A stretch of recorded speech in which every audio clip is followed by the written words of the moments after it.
Imagine a young boy in Palermo, born to Ghanaian immigrants, facing life-threatening health issues. This boy, who would grow up in foster care, was destined to be more than just another statistic.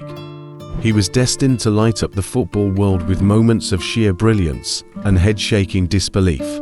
From his early days at Inter Milan, where he clashed with one of football's most notorious managers, to his rollercoaster ride at Manchester City, where he famously asked, "Why always me?" Balotelli's journey is a saga of highs and lows.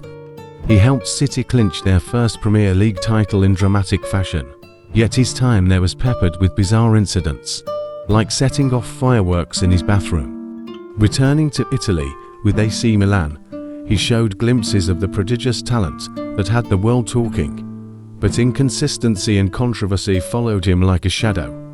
His stint at Liverpool was disastrous, failing to fill the void left by Luis Suarez and becoming more of a headache than a hero for the Reds.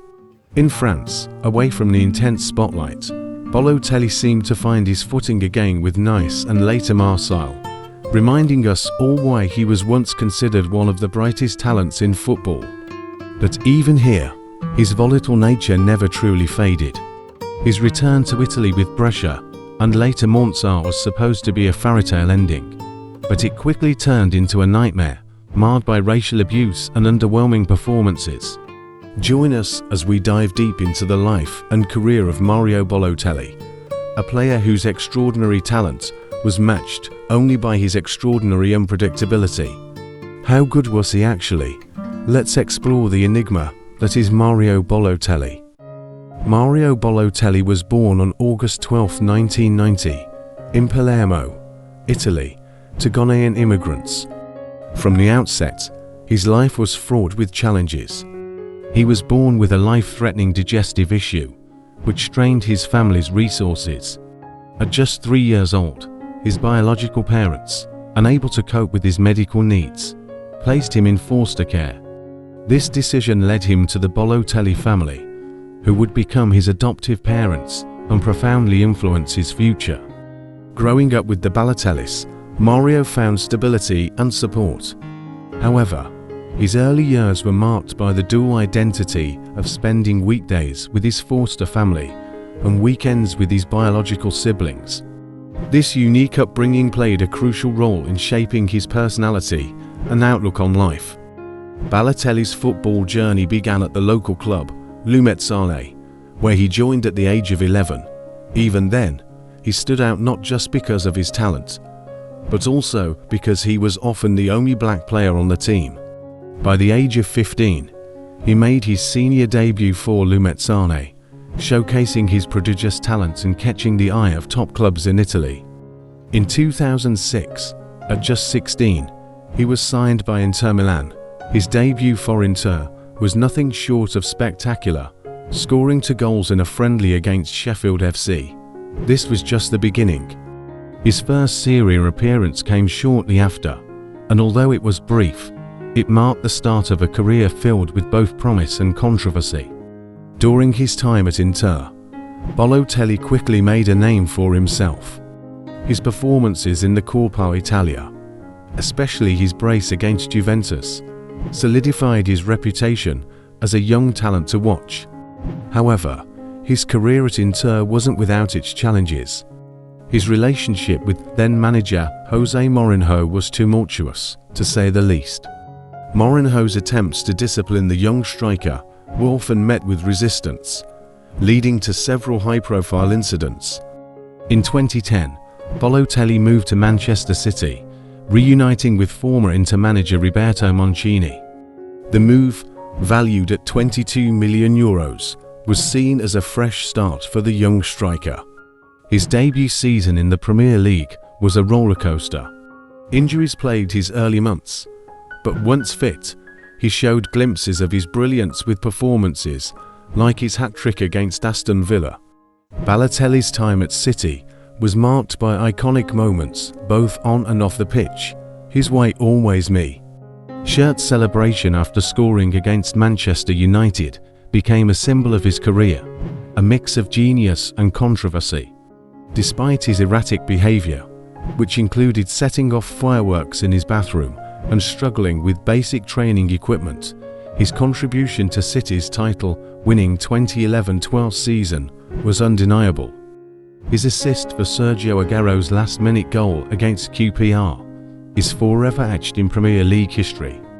After a mixed stint in England, Balotelli returned to Italy in January 2013, joining AC Milan.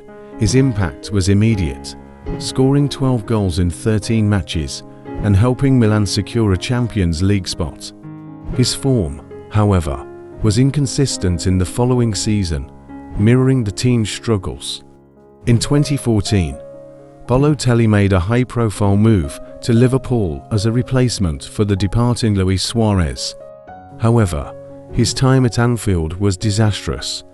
He managed just one league goal all season and struggled to fit into Brendan Rodgers' system.